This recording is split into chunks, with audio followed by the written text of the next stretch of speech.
నమస్తే. ఇప్పుడు మీరు చూడబోతున్న వీడియో ఖచ్చితంగా మీకు ఉపయోగపడుతుంది, నచ్చుతుంది కూడా.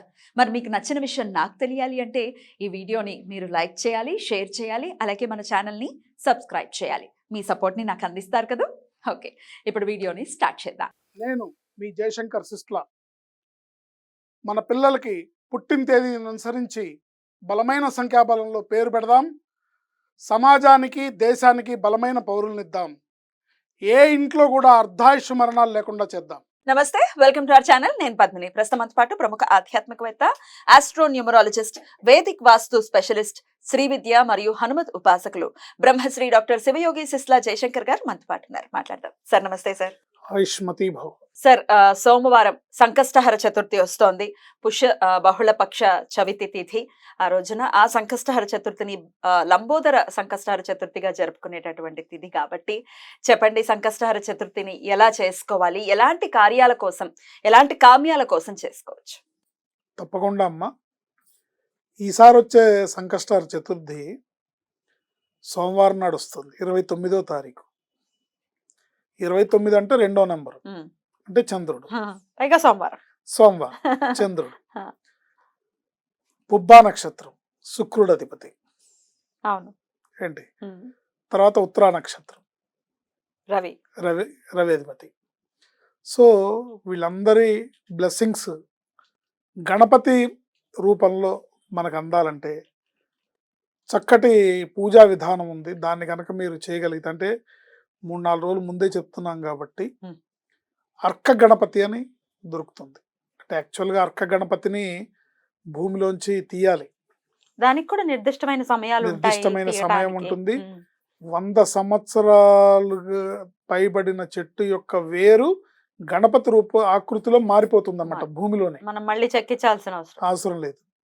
అది ప్రత్యేకమైన ఉపాసకులు ప్రత్యేకమైన తేదీల్లో ప్రత్యేకమైన దినాల్లో తీస్తేనే లభ్యమవుతుంది. అలభ్య యోగం అది, అంత ఈజీగా దొరికేది కాదు.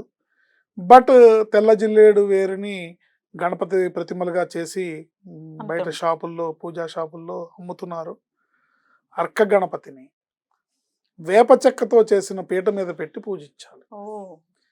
ఇది ఏంటంటే పరిహారం: ధనాకర్షణ, జనాకర్షణ, సర్వకార్య జయం. ధనాకర్షణ, జనాకర్షణ, సర్వకార్య జయం.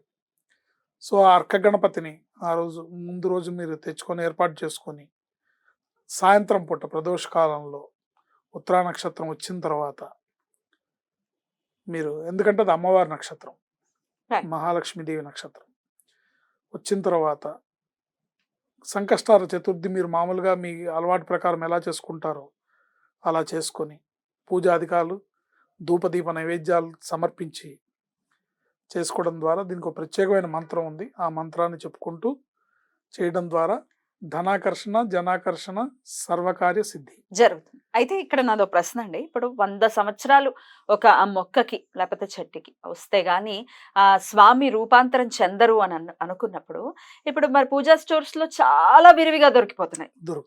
దానికి పవర్ ఉంటుంది అనుకోవచ్చా? ఉంటుంది అనుకోవాలి, అంతే. ఉంటుంది అనుకోవాలా? ఆర్టిఫిషియల్ ఇంటెలిజెన్స్, ఏఐ, న్యాచురల్ అసలు మనలాంటి వాళ్ళ దగ్గరికి రాదు. రాదు. దానికి కూడా యోగ్యం ఉండాలి, యోగ్యత ఉండాలి.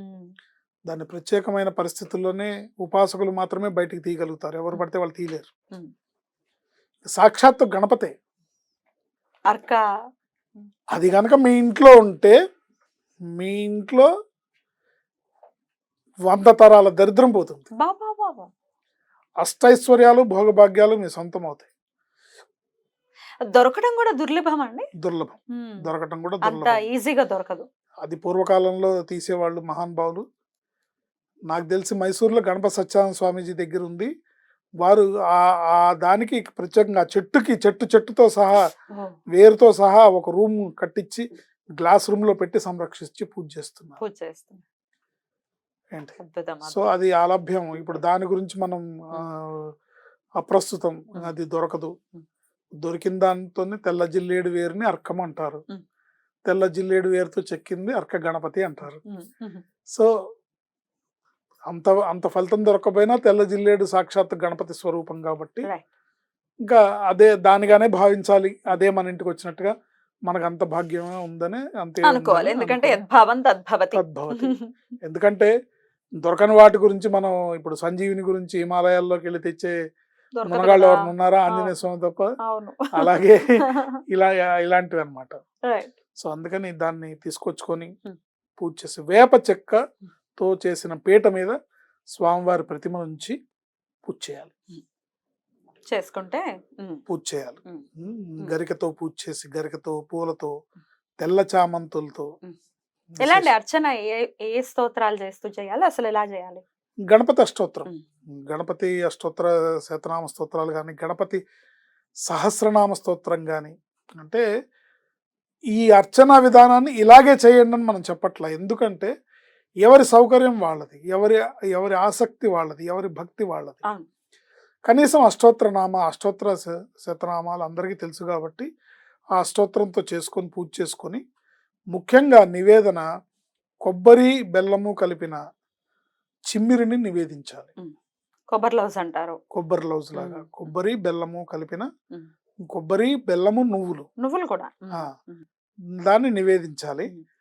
బూందీలతో చేసిన లడ్డూలు పెడితే ఇంకా విశేషం. బూందీ లడ్డు అంటే బెల్లము బూందీ కలిపి మీరు ఇంట్లో తయారు చేయాలి, షాపులో కొనుక్కొచ్చింది కాదు. బూందీ లడ్డు అనగానే షాప్లో దొరుకుతుందని తీసుకొచ్చి పెడితే అది పనికిరాదు. ఇంట్లో బెల్లంతో చేయాలి. బెల్లము శనగపిండితోని బూందీ లడ్డు చేసి స్వామివారికి నివేదించాలి. నివేదించి దీనికి ఒక మంత్రం ఉంది, ఆ మంత్రాన్ని మనం ఆ రోజంతా స్మరించుకోవచ్చు, మీరు ఎప్పుడైనా స్మరించుకోవచ్చు. ఆ రోజు విశేషం ఓం గం గణపతయే నమః, వరవరద విజయప్రదాయ శ్రీ గణేశాయ నమః. ఓం గం గణపతయే వరవరద విజయప్రదాయ శ్రీ గణేశాయ నమః. ఓం గం గణపతయే వరవరద విజయప్రదాయ శ్రీ గణేశాయ నమః. ఈ మంత్రంతోని ఎన్నిసార్లు చేయాలి సార్? 108 సార్లు తగ్గకుండా చేసుకుంటే మంచిది.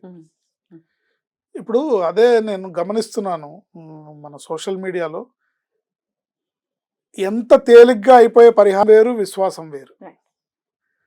సో ఎంత నమ్మకంతో చేస్తున్నాం అనే దాని మీద ఫలితం అనేది ఆధారపడి ఉంటుంది. మనం భక్తి ప్రపత్తులతో పూర్తిగా మన మనసు అనే పుష్పాన్ని స్వామివారి పాదాల దగ్గర అర్పించి నమ్మకంతో నాయనా నువ్వే శరణు అని కనుక మనం చేస్తే తప్పకుండా ఆయన అడిగి మరీ వరాలని, కోరికల్ని తీరుస్తాడు. Thank you sir, thank you so very much. నమస్తే. ఆయుష్మతి.